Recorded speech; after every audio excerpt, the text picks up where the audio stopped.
Monsters exist, but they are far too few in number to be truly dangerous. The most dangerous monsters are ordinary men and women, ready to believe and obey without asking questions. Is a peaceful and prosperous society dependent on strict obedience to the laws and dictates of the state?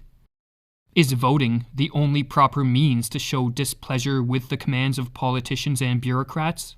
While school systems and the mainstream media try to indoctrinate us with an obedient mindset, and while politicians desire an almost blind obedience from the populace, history tells a different story about the value of always doing what we are told.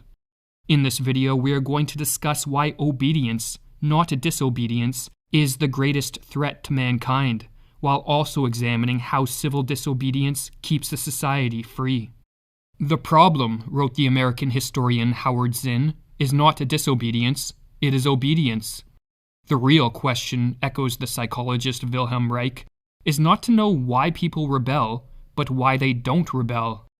While the Grimke sisters, famous for their work with the abolitionist and women's suffrage movements of the 19th century, put it this way: the doctrine of blind obedience and unqualified submission to any human power, whether civil or ecclesiastical, is the doctrine of despotism.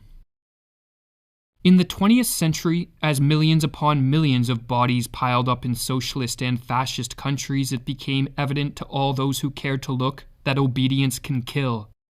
In the Soviet Union, Nazi Germany, Cambodia, China, and North Korea, it was not rebellion or a disregard for law that sent hundreds of millions to an early death, but the fact that in such countries people obeyed too much. They obeyed laws that were immoral, and they accepted commands from politicians and bureaucrats that were socially destructive. The horrific experiences in these countries taught us a very important lesson, but one that has quickly been forgotten. Sometimes it is obedience, not disobedience, that is the true crime. Or as Peter Ustinov wrote in a 1967 article in The New Yorker, for centuries, men were punished for having disobeyed. At the Nazi trials of Nuremberg, for the first time, men were punished for having obeyed. The repercussions of this precedent are only now beginning to make themselves felt. But even if laws that lead to the suffering of innocent people and to the destruction of a society should be disobeyed, this proves very difficult after a country has descended into full-blown totalitarianism. For with totalitarianism comes an enslavement of the population. First, an enslavement of the minds of the masses through incessant propaganda, and then a physical enslavement through mass surveillance, police forces, and a judicial system whose main job is to keep people in a state of submission. Under these oppressive conditions of the all-powerful, centralized state, disobedience takes a heroic act of the will, as stepping out of line can easily be paid for with one's life. What makes disobedience even more challenging under totalitarianism is that when the state controls all, economic activity grinds to a halt. This leads to shortages in life's necessities, and when one is hungry, finding food, not resisting tyranny, is front of mind. Or as Theodore Dalrymple explains, in totalitarianism, shortages of material goods, even of necessities, were not a drawback but a great advantage for the rulers. These shortages were not accidental to the terror, but one of its most powerful instruments. Not only did shortages keep people's minds strictly on bread and sausage, and divert their energies to procuring them so that there was no time or inclination left over for subversion, but the shortages meant that people could be brought to inform, spy, and betray each other very cheaply. Disobedience, therefore, is not an antidote to full-blown tyranny. Disobedience, rather, is a preventative measure to tyranny. But to be effective at returning freedom to a society at risk of losing it, disobedience must endure widespread support. It must, in other words, take the form of civil disobedience. When an individual practices disobedience in a solitary manner, this is referred to as dissidence or conscientious objection. Civil disobedience, on the other hand, occurs when a group of people disobey, and in a public manner. This act of mass noncompliance sends a message that no politician wants to hear. The people no longer fear them, no longer respect them, and will no longer obey them. The current form of governance has been deemed no longer acceptable, And in contrast to a protest whereby a populace asks for its freedom back, with civil disobedience, a populace begins to take its freedom back. Or as Murray Rothbard explains, mass nonviolent resistance as a method for the overthrow of tyranny stems directly from the fact that all rule rests on the consent of the subject masses. For if tyranny rests on mass consent, then the obvious means for its overthrow is simply by mass withdrawal of that consent. The weight of tyranny would quickly and suddenly collapse under such a non-violent revolution. But how can enough people be awakened to the necessity of disobeying laws that are socially destructive? What, in other words, leads to a movement of civil disobedience that can defeat tyranny? One possible tactic is to use reason, logic, and argumentation to make the masses aware of the deceptions, lies, and manipulations which are being used to herd them into totalitarianism. This approach is based on the notion that if the truth were presented and the propaganda deconstructed, most people would rise up in defiance and cast off their chains. But an appeal to reason and evidence only works on minds that are open and receptive, and when tyranny is rising, ever fewer minds exist in this state. Rather, fear, confusion, anger, and uncertainty run rampant, and these emotions can easily trump the power of reason. The mass crushes out the insight and reflection that are still possible within the individual, writes Carl Jung. Rational argument can be conducted with some prospect of success only so long as the emotionality of a given situation does not exceed a certain critical degree. If the affective temperature rises above this level, the possibility of reasons having any effect ceases, and its place is taken by slogans and chimerical wish fantasies. That is to say, a sort of collective possession results which rapidly develops into a psychic epidemic.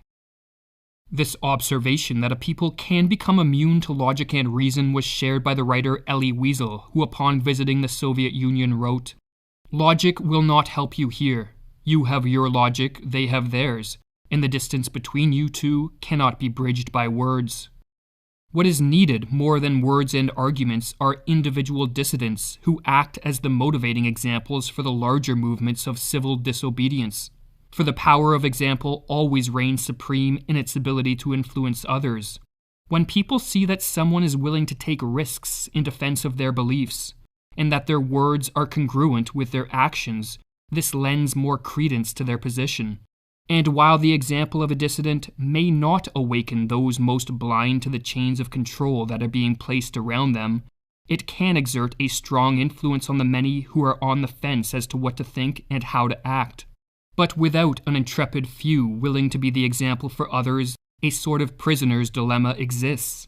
No one is willing to be the first to disobey, and so everyone sits idly by, hoping that others will save society for them.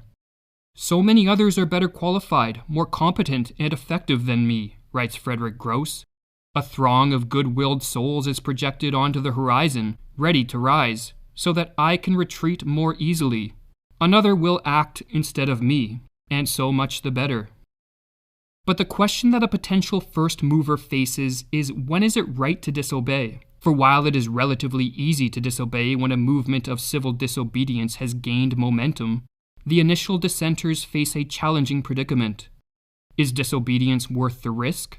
Has the act of obedience reached such immoral proportions that to be compliant is to be complicit in the destruction of society and in the harming of innocent life?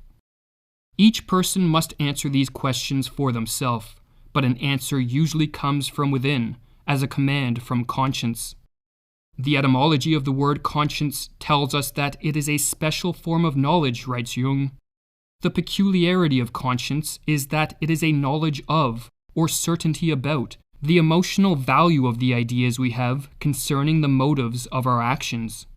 Conscience is a felt state. It is an intuitive form of knowledge about the rightness or wrongness of an action. One of history's most famous examples of an individual who relied on his conscience to direct him in acts of disobedience is Socrates. Socrates was commanded by the 30 tyrants to arrest an innocent man and to bring him to his death.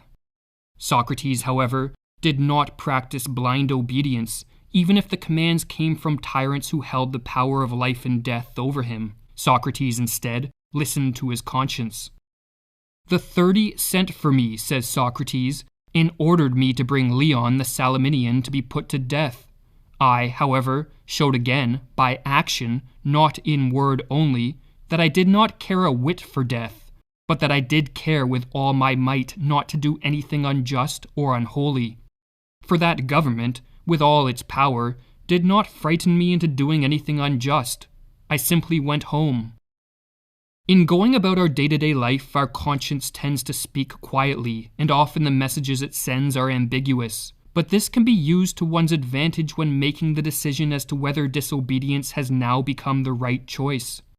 For as Jung points out, while many of life's moral dilemmas only elicit a whisper from our conscience, there are times when our conscience speaks so loudly and clearly that it almost seems to be the voice of a god, or as Jung writes in Civilization in Transition, "Since olden times, conscience has been understood by many people less as a psychic function than as a divine intervention.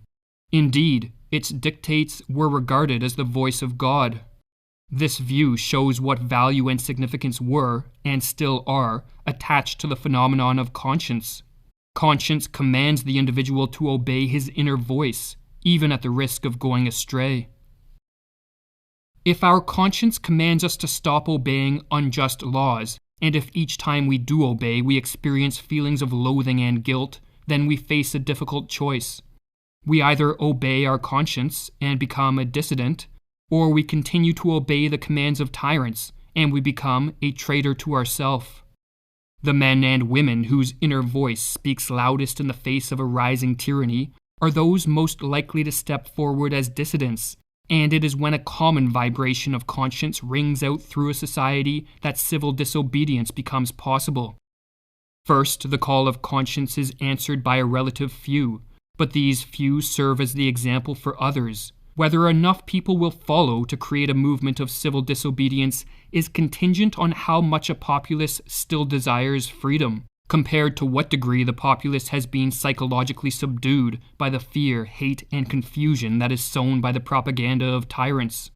If, however, tyranny comes knocking in the society in which we live, and if our conscience then issues the command that we stop being complicit in the crime of obedience, we should keep in mind the following comment by Henry David Thoreau.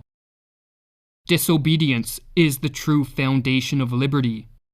The obedient must be slaves."